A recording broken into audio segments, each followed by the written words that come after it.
Ok, seguimos contando historias de lo que está sucediendo en Venezuela. No solamente son historias de los presos políticos, que es lo que hemos visto a raíz de todos estos días, hemos visto como el Foro Penal tiene contabilizados todas estas detenciones. Pero además de todo esto y de todo lo que está pasando en Caracas, en la capital, en muchos de los estados están sucediendo cosas que no son nuevas tampoco, cosas que han pasado durante muchísimos años. Y son las detenciones arbitrarias por razones no políticas, sino simplemente por cuestiones de, podríamos decirle, de poder por parte de las autoridades de Venezuela. Está con nosotros Marjorie García. Marjorie García tiene una historia bien interesante sobre su esposo. Es muy triste escuchar que situaciones así estén ocurriendo en Venezuela.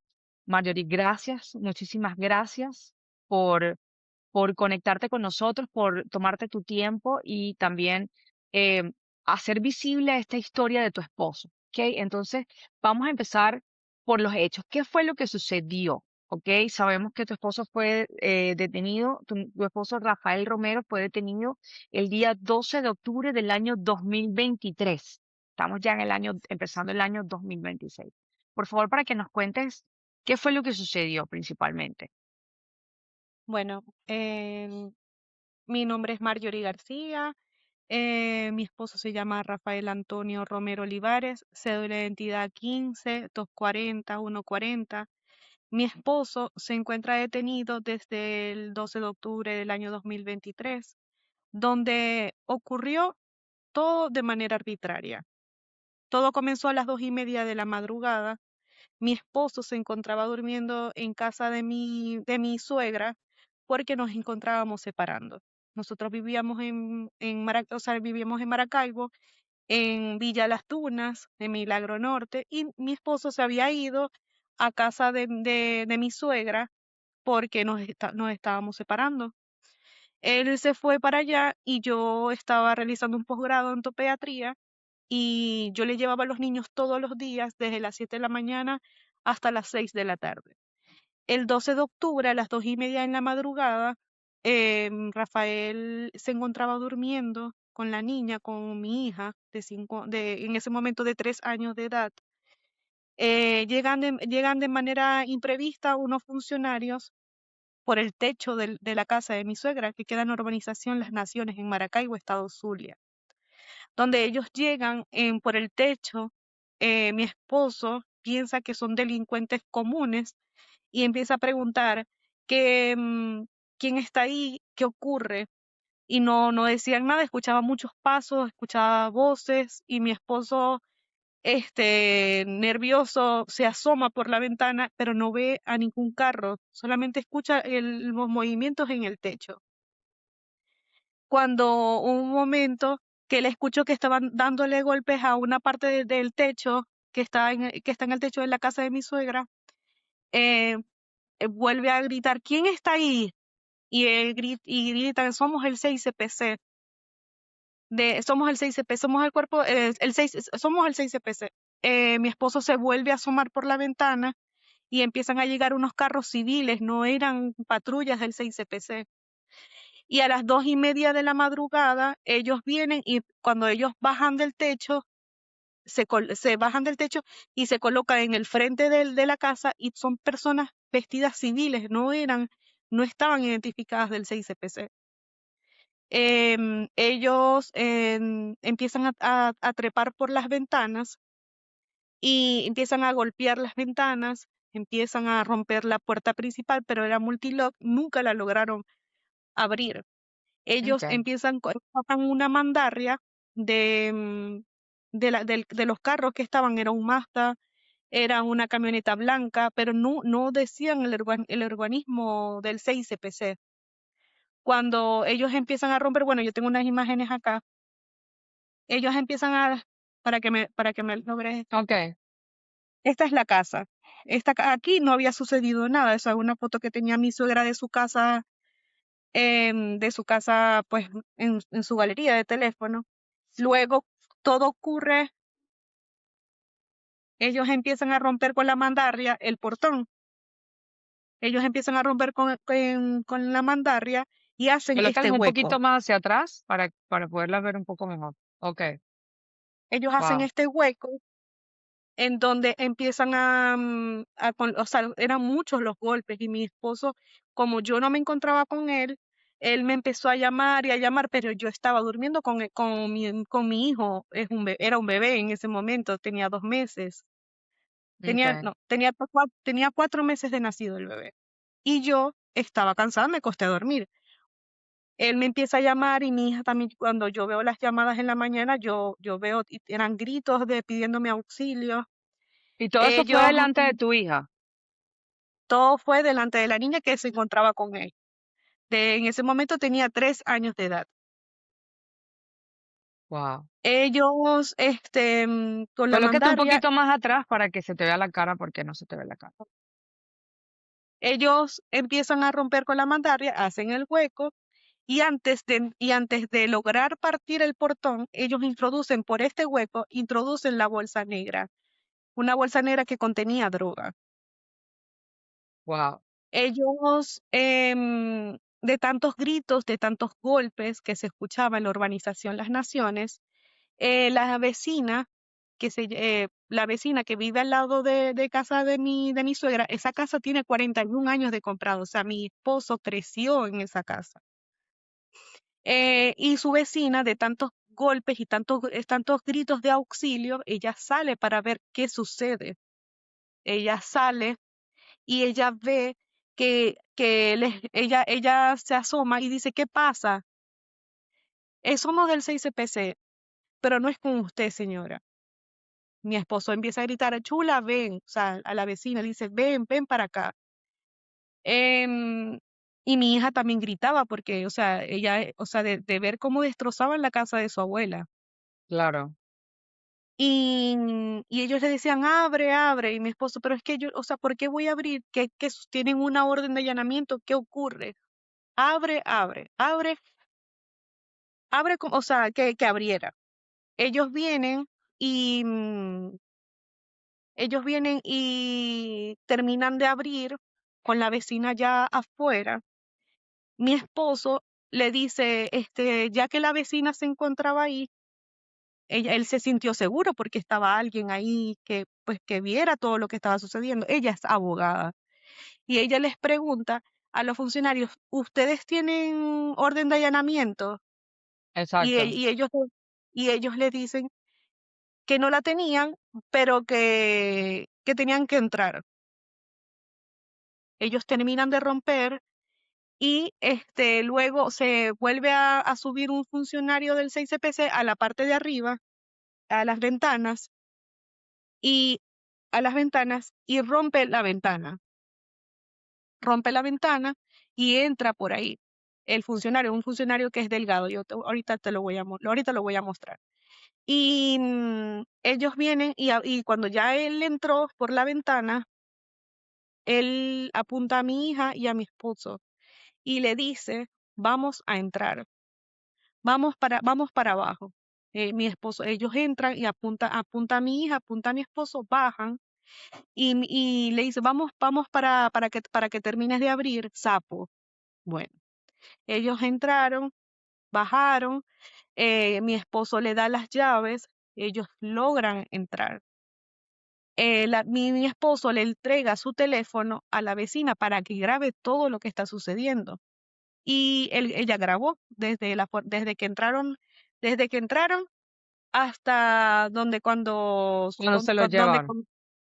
sí, ella graba todo el procedimiento, pero no lo graba, pues, que se ve perfectamente todo, pero sí una parte que era bastante importante desde que ellos entraron. Se ve que ellos no estaban vestidos alusivos al 6CPC, que no tenían orden de allanamiento. Bueno, ellos vienen y cuando lograron abrir el portón, bueno, no sé si comenté que ellos en el portón, ellos antes de entrar ya habían tirado la bolsa negra que Sí, contenía la comenta. droga. Bueno, Ya. ya cuando ellos vienen y entran y abren el portón, que terminan de romper el portón, ellos entran y ellos hacen una simulación de búsqueda. Ellos comienzan del lado izquierdo y luego terminan del lado derecho por donde el mismo lugar donde ellos entraron, por donde rompieron el portón y dicen, ay, aquí está la droga, o sea, aquí está le dice al funcionario, aquí está la bolsa, o sea, por donde ellos mismos entraron, por donde ellos mismos rompieron el portón, ahí estaba la bolsa negra. Entonces, lo que sucede es que en el expediente que ellos hicieron, ellos dijeron que, ellos dijeron que una moto le estaba entregando la bolsa negra y que Rafael, al momento que ve a los policías que venían, él se metió corriendo a la casa y, y que Rafael estaba vestido de jean, de una blusa negra y unas gomas negras. Y en el video se puede percatar que él estaba en boxer porque él se encontraba durmiendo con la niña. Bueno, eso fue lo que sucedió. Y después que ya supuestamente habían conseguido la bolsa negra, ellos vienen y eso también está en la cuenta de Justicia para Rafael Romero, está el video que yo me estoy refiriendo, que sale todo explícito, todo lo que grabó la vecina. Este, mm, Cuando ellos se lo llevan al CICPC, a él lo golpean cuando llega. Cuando él llega lo golpean. Mientras estaban haciendo las actas policiales, se reían, le agarraron el teléfono, a la final le agarraron el teléfono a la vecina, se lo quitaron y ellos borraron el video. El video se desapareció. Ahora, Marjorie, la razón. ¿Por qué razón? ¿Por qué creen que posiblemente fue el detonante de que el 6CPC de estos funcionarios llegaran justamente a la casa de Rafael a buscarlo a él directamente? ¿Existe algún motivo, alguna razón que exista por la cual ellos fueron directamente a buscarlo a él? Porque es como que si lo tenían como que fichado, como dicen ellos en el mismo término policial, lo tenían como fichado en una pieza. ¿Por qué razón? ¿Por qué ustedes creen que sucedió esto? Bueno, por qué sucedió todo esto? Porque mi esposo tenía una amistad con unos funcionarios del 6CPC de extorsión y secuestro. Estos funcionarios se llaman Euris Molina y Joiner Rojas. Ellos tenían una amistad desde hace más de 7 años de amistad. Mi esposo era ganadero, mi esposo vendía y compraba carros pues de alto costo, como carros como Mustang, Homer, y él los compraba y los vendía y pues era un hombre comerciante y ganadero. Él vende la finca y compra nuestra casa. Él quedó vendía y compraba carros. Él tenía una amistad con esos funcionarios del 6CPC, como lo comenté, y ellos le dijeron, como ellos sabían que nos estábamos separando, le dijeron que ellos estaban investigando una casa cerca de ahí de la urbanización Las Naciones, que era un supuesto narcotraficante. Mi esposo les dice, pero ¿por qué dicen que es un narcotraficante? No, sí, nosotros lo estamos investigando. Él vive a una cuadra de casa de tu mamá. Y ellos se reunieron en casa de ahí, de Las Naciones, antes de que esto sucediera. Le dicen que si él ve movimientos en esa casa, que quedaba a una cuadra, o sea, uno sale y se ve la casa, le dicen que si él ve movimientos, él avisara. Ok. Pues Rafael avisó que habían personas en esa casa. Eso fue el 20 de septiembre, a las 9 de la noche.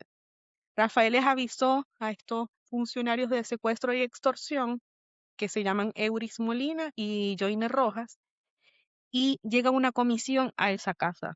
Pues Rafael se desliga, o sea, él solamente le avisó que habían personas en esa casa y bueno, ya, él pues no supo más nada. Esos funcionarios y hacen un allanamiento a esa casa y se encontraba el hijo del supuesto narcotraficante, un funcionario que es escolta del narcotraficante que se llama Ángel Briceño, que le dicen alias El Budi, y está un cantante que se llama Churro Díaz, que es de Colombia. Ok.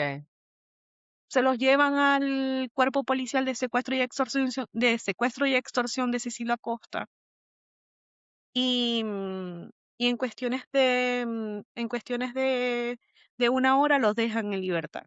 ¿Por qué los dejan en libertad? Porque supuestamente los, una orden de Caracas, alguien llamó que los soltaran y obviamente me imagino que pagaron y pues pagaron algo para que los dejaran en libertad. Luego, a los días, ese funcionario, Ángel Briceño, eh, empieza a amenazar a estos supuestos amigos de mi esposo, que quién había sido el informante. Pues Ok, el informante de todo esto fue mi esposo. Lamentablemente, él o sea, él avisó que o sea, que habían personas en esa casa y pues mi esposo ahora está luego del 20 de septiembre al 12 de octubre, el 12 de octubre pasa esto. Pero ¿por qué ocurre? Por esto claro, de que del supuesto narcotraficante, no sé cómo se llama, pero sí, sí sucedió. Yo denuncié por todo esto que ocurrió. Yo he denunciado en varias oportunidades en Caracas, me he ido más de 15 veces a Caracas a denunciar todo esto. Mi esposo declaró en tribunales desde el primer día. Cuando Rafael llegó al 6CPC, bueno, como te comenté, ellos los empiezan a golpear a Rafael, que era un sapo, que esto le pasaba por sapo, porque él nunca tuvo que haber hecho todo esto y él ahora está pagando las consecuencias porque ya tiene ya 2 años y 4 meses detenido injustamente, porque esa droga no era de él. Pero exacto, ¿por qué? Pero ¿por qué ellos hacen esto? Porque Rafael fue el informante o el sapo, como ellos lo dijeron, los funcionarios del 6CPC. Cuando ellos estaban haciendo los números, cuando ellos estaban haciendo el vaciado del teléfono, que ellos estaban montando conversaciones, pusieron números de teléfono que jamás han sido de Rafael. Ellos, ellos o sea, lo golpearon hasta que él perdiera la conciencia. Él no sabe cuántos minutos pasó de cuando ellos llegan, o sea, o sea, qué pasó después que lo golpearon. Él se para y él se encontraba mojado porque él, me imagino que se hizo, pues, claro. Sí, por los golpes eh, y estando inconsciente, pues y ellos no puedo contenerse. le ponían una bolsa negra o sea, en la cara para asfixiarlo y le decían, mientras lo golpeaban, esto le pasa por sapo, eres un sapo, y por qué estabas con tu hija ahí, porque nosotros íbamos a ir a matar. Y bueno, Rafael está vivo, que le damos gracias a Dios por eso, pero no es fácil. Claro, y están tratando de buscar justicia porque le dieron 26 años, lo juzgaron por 26 años siendo inocente. 16 años y 8 meses. 26 años y 8 meses. Y Donde yo he denunciado en la Fiscalía Superior en dirección contra la droga, en dirección de derechos humanos, en dirección contra la corrupción, en dirección en delitos comunes, en dirección de delincuencia organizada, en Inspectoría General de Tribunales. O sea, he ido a muchas partes. el problema es que la justicia en Venezuela lamentablemente no Pero funciona como debería funcionar, porque realmente porque tienes todas las pruebas en tus manos de que sí, esa droga fue colocada allí y que él es inocente, entonces ya debería haber sido liberado. ¿Cómo es su condición? Lo tienen está en una buena um, condición, está cerca, lo tienen cerca allí en el estado Zulia, bueno, a pesar de de todas las cosas negativas que pasan en Venezuela, mientras yo colocaba esas denuncias, yo tampoco puedo mentir, yo coloqué esas denuncias y se abocó la Fiscalía 80 Nacional de Derechos Humanos y Fundamentales.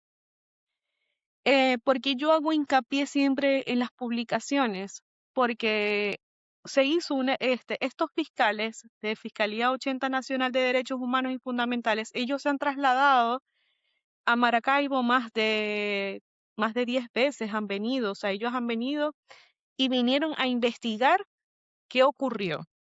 Ellos se acercaron a la casa de la mamá de Rafael, que queda en la urbanización Las Naciones, y vino una comisión de Caracas. Ellos y me entrevistaron a mí, entrevistaron a Rafael y luego pidieron una orden, porque la casa la incautaron, la casa la incautó el SUNAT conjunto al 6CPC. Es una casa de 41 años y La los fiscales casa está incautada. ¿La casa está incautada? Ok. la La quitaron. casa. Ellos la Es la quitaron. casa O sea, ellos, o sea, no se conformaron que en lo que le hicieron a Rafael, incautaron la casa de su mamá, que no de tienen, su mamá, que no que tienen, la no casa no tendría está a nada que nombre, ver. y esa señora está sin casa. Es una señora de 65 años de edad, una señora mayor que no tiene dónde vivir, porque ellos quitaron la casa de su mamá. Y esa casa no estaba a nombre, no está a nombre de Rafael, está a nombre de todos los hermanos. Qué horror, de verdad. Marjorie, ¿no tienes miedo? Porque de verdad que Mucho, eh, son varias cosas aquí implicadas. Primero, eh, el hacer público una denuncia en el país ahorita realmente no es tan fácil. Estás hablando de implicaciones de drogas, de narcotráfico, de funcionarios del 6CPC. ¿No te da miedo hacer estas declaraciones hoy en día? ¿Te da miedo? mucho, mucho, y por eso he callado. Pero no pienso que mi esposo pague por algo que él no ha cometido. Y como te estaba comentando, esa fiscalía he agarrado como fuerzas porque esa fiscalía o sea, me demostró que a pesar de todas las fallas que hay en Venezuela, ellos se trasladaron para acá y abrieron la casa, tomaron fotografías de todo lo que ocurrió y ellos pudieron percatarse de todo lo que ha sucedido. Estas fotografías las tomó la Fiscalía 80 Nacional de Derechos Humanos y Fundamentales, que se ve la casa. Ellos tomaron una fotografía también de que el portón se encuentra soldado. Okay. Fotografías que tomaron ellos mismos, no o sea, yo tomé una fotografía, pero ellos después, Las fueron tomadas esta foto o sea, por el ente judicial. del No ministerio, fue sí, del del Ministerio Público, exacto. O sea, que no fueron tomadas por ustedes. O sea, ellos pudieron corroborar que realmente lo que ustedes están denunciando pasó así tal cual. Se puede ver porque ni siquiera lo han arreglado. Em, entonces, sí. dime, disculpa. Dime. Bueno, ellos se encuentran imputados, los funcionarios, los 8 funcionarios, ellos están imputados por simulación de hechos punibles, por privación ilegítima de libertad, trato cruel o degradante, falsa atestación ante autoridad pública, em, acto arbitrario, eh, bueno, varios delitos que ¿Y los por qué tu imputaron. esposo sigue preso?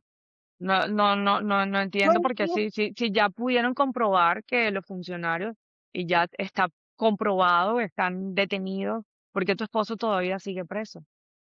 Bueno, ese es el tema.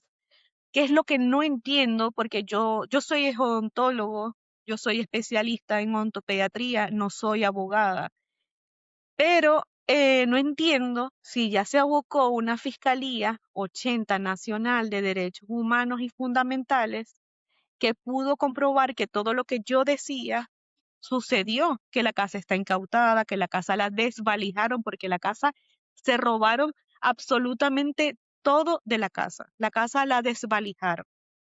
Qué Y horror, tengo fotografías de que ellos mismos llegaban y rompían y se llevaban y iban también con la persona del SUNAT que se llama abogada Marjorie Tavares, o sea, casualmente se llama como yo.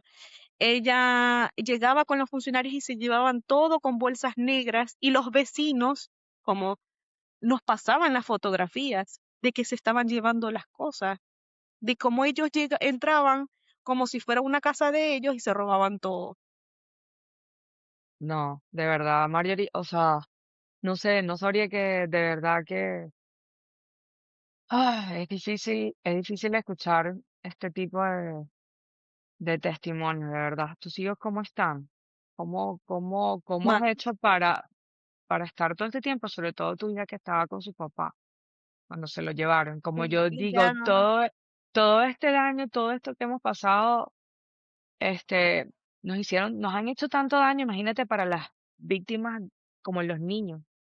Son cosas que les quedan marcadas por el resto de su vida, en su mente, en su desarrollo, y no hay nada ni nadie que pueda pagar ese daño. Yo creo que faltarán años y vida para que se pueda de verdad sanar las almas y las vidas y las mentes de cada una de los venezolanos en general, pero más que todo las personas que han sido víctimas directas de toda esta arbitrariedad, porque hoy en día se habla de los presos políticos, es lo que es lo que más suena y es súper grave. Lloro cada vez que veo un testimonio, pero sí, escuchar historias como tú son muchas. La gente no habla, la gente tiene miedo de hablar. Tú no sabes cuántas personas yo he tratado de contactar para que hablen, pero da miedo. Hasta los mismos periodistas tienen miedo de sacar esto al aire. Pero ya basta, como tú dijiste. Hay que hablar, hay que dejar el miedo. La gente tiene que conocer qué es lo que está pasando.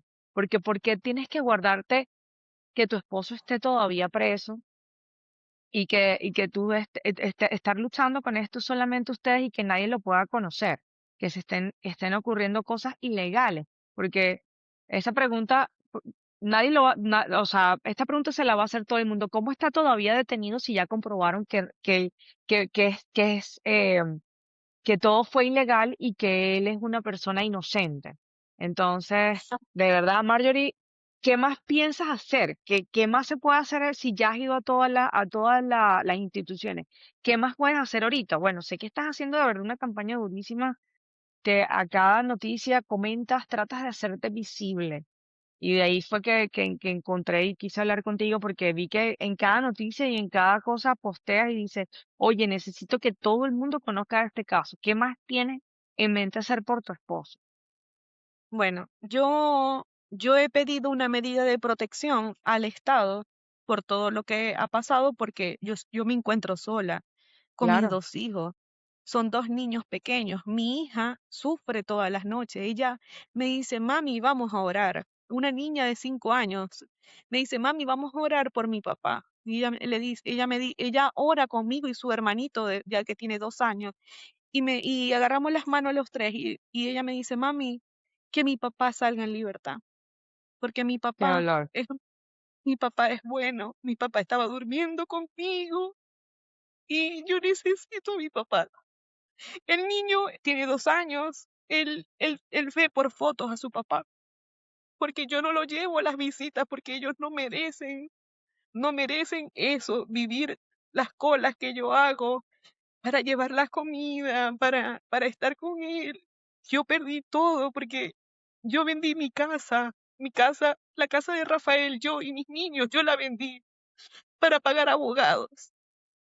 Y los abogados lo que hicieron fue estafarme, no introdujeron las pruebas. Yo no sabía nada de esto. Una abogada que se llama Natalie Pineda, yo la denuncié en Caracas porque ella lo que hizo fue aprovecharse de lo que yo no sabía. Em,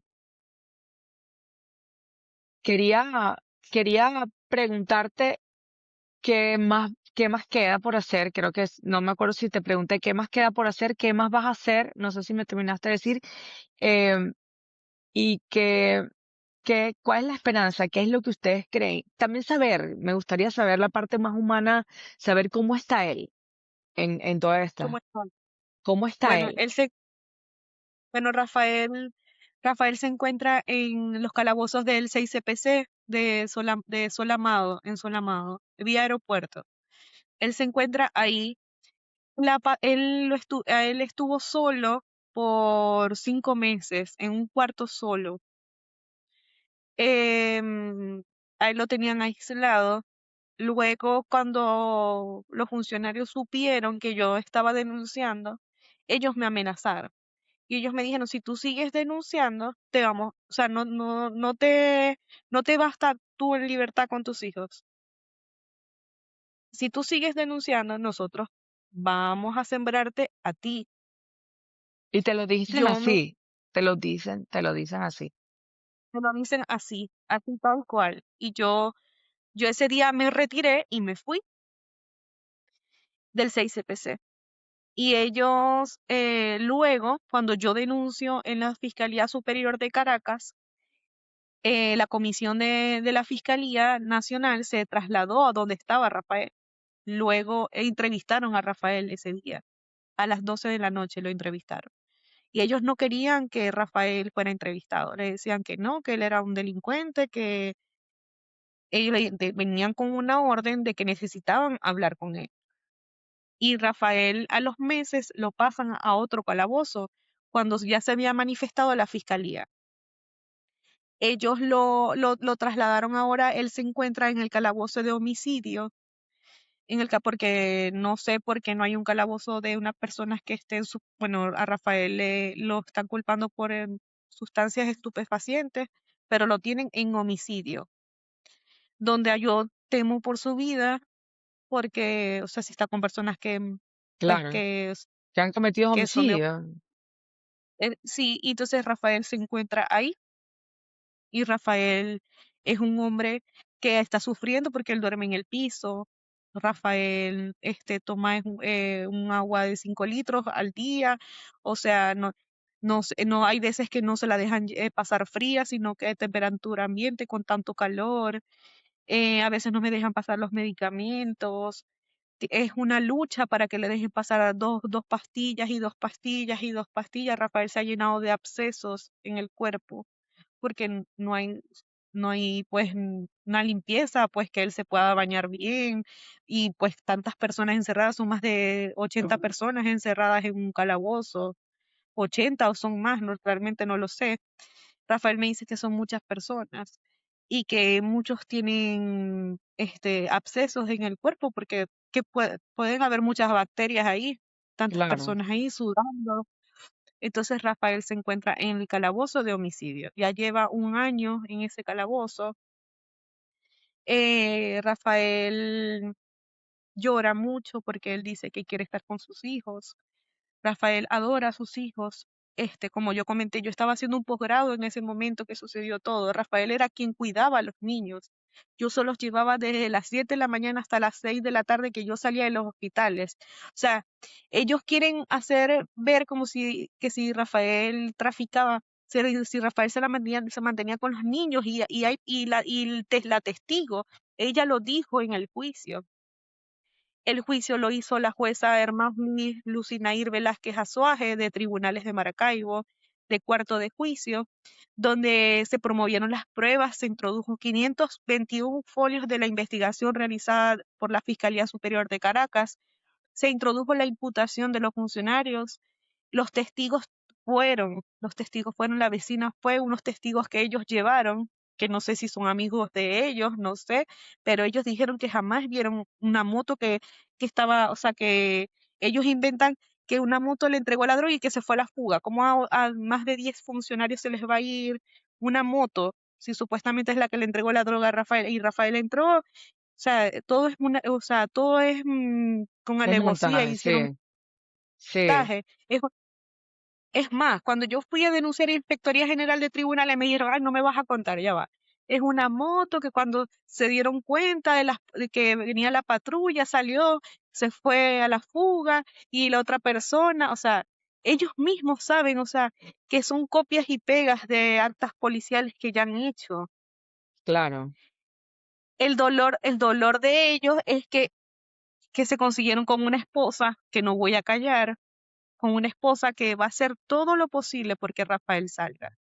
Porque Dios me lo ha dicho así y Dios hará justicia, porque yo Amén. tengo la fe, la certeza que Dios va a librar a Rafael de todo esto. Amén, Marjorie. De verdad te deseo que todo se esclarezca pronto, pronto, pronto, muy pronto. Y Rafael pueda estar con ustedes, con sus hijos, con su mamá, que ha sido afectada por todo esto sin tener nada que ver en todo esto. Bueno, nadie tiene nada que ver, pero que ha sido Vale. afectada, que le han quitado hasta su casa cuando ni siquiera era la propiedad de él. Entonces, nada, Oye, voy a estar en contacto am- contigo y de verdad te mando todas las mejores energías para ti, todas las mejores, las bendiciones para tus hijos y espero estar en contacto contigo y que pronto me puedas comentar que Rafael está libre y en la libertad que se merece siendo inocente porque lo están culpando de algo que no fue así. Entonces, de verdad, Marjorie, ya muchísimas gracias. iba a Gracias. comentar y disculpa que él se encuentra en un recurso de apelación, se apeló a la sentencia que le dieron a los 27 años, se apeló y bueno, estamos esperando la respuesta, darán la respuesta dentro de 15 días, como es a finales de febrero, y espero que el tribunal se apegue a la justicia y que hagan un nuevo juicio, porque él es inocente. Y yo he leído en muchas leyes que la persona que es culpable por una simulación de hecho punible se tienen que resguardar sus derechos fundamentales que han sido violados por completo. Totalmente. Ujú. Bueno, Andrea, te doy muchas A gracias la y orden, espero a que, la orden. con el favor de Dios y la Virgen Santísima muchas personas puedan ver este video y que se haga justicia, Vamos a hacer que es todo lo lo único que posible pido. para que eso se logre, ¿ok? Muchísimas gracias, Amén. Marjorie, y gracias y bueno, esperemos que en 15 días tengamos la mejor noticia. Estaremos en contacto. Gracias. Amén. Gracias.